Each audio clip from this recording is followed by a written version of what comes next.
Welcome to EDSA! Kantahang pang EDSA, sayawang pang EDSA, tulugang pang EDSA, EDSA! Kung nandyan ka, tutok na, kasama mong natatrap. Diego Bandito! Go Diego! Go Diego! Go Diego! EDSA! EDSA! EDSA!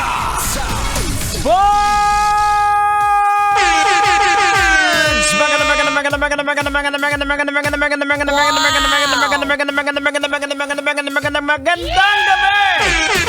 Metro and Mega Manila, give it a quick check. It is now 30 minutes after 8 o'clock.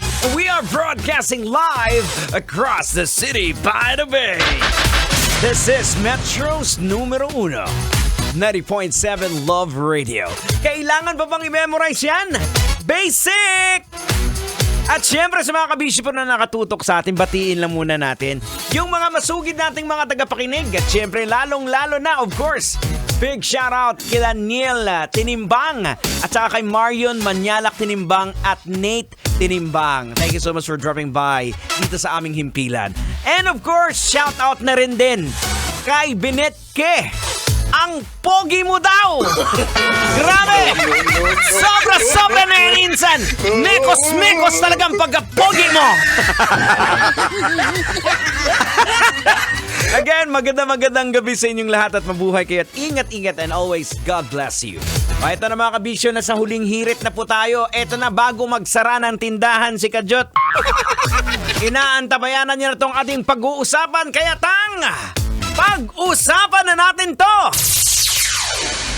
Babaeng nakomatos, ikinasal sa kanyang long-time partner, ngunit ilang oras lang din at binawian din ng buhay. Oh no! Nakaramdaman ng lungkot ang pamilya ng groom at ang groom, masaya pa rin sila dahil natupad umano ng bride ang pangarap na makasal. Wow! Alright mga kabisyo, eto na, Tang. Logican na natin to, Tang. Ay, Sekal po, wag mo nang patagalin yan. Ano pang hinihintay mo? Pasko! Logican mo na yan!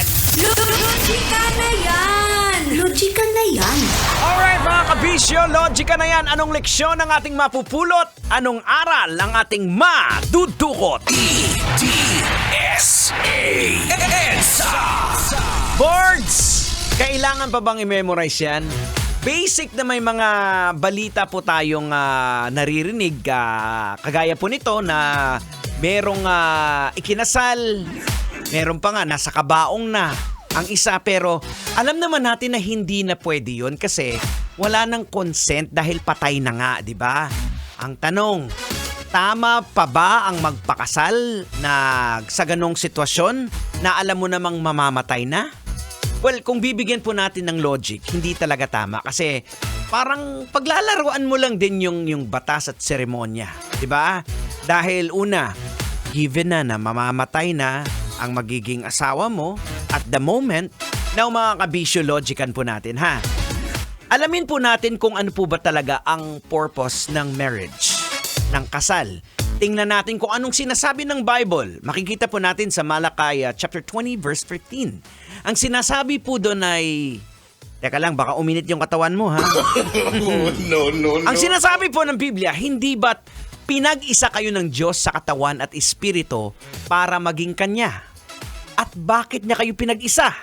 Sapagkat gusto niyang magkaroon kayo ng mga anak na maka-Diyos. Kaya, siguraduhin ninyong hindi kayo magtataksil sa babaeng pinakasalan ninyo noong inyong kabataan. Tandaan mo yan, Manong.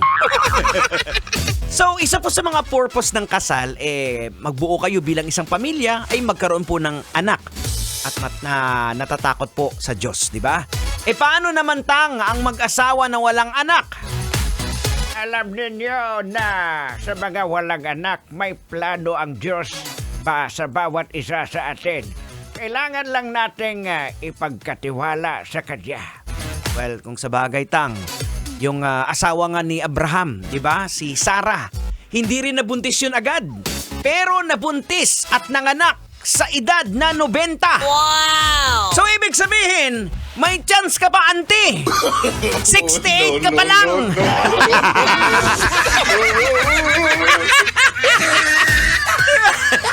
Si Sarah nga 90 ng anak. Ikaw, te, ante, 68 ka pa lang, may chance pa tayo. Woohoo! I know mga kabisyo, bilis ng oras. Time to say goodbye. Maraming salamat. Sana nag-enjoy kayo. At tabayanan, susunod na ang programang Rocky's Secret Files. Kasama po si Rocky Terra. Muli ako po si Diego Bandido na laging nagpapaalala po sa inyo. On whatever you do it all for the glory of God. Kailangan pa bang i-memorize yan? Basic. Good evening, Metro Manila.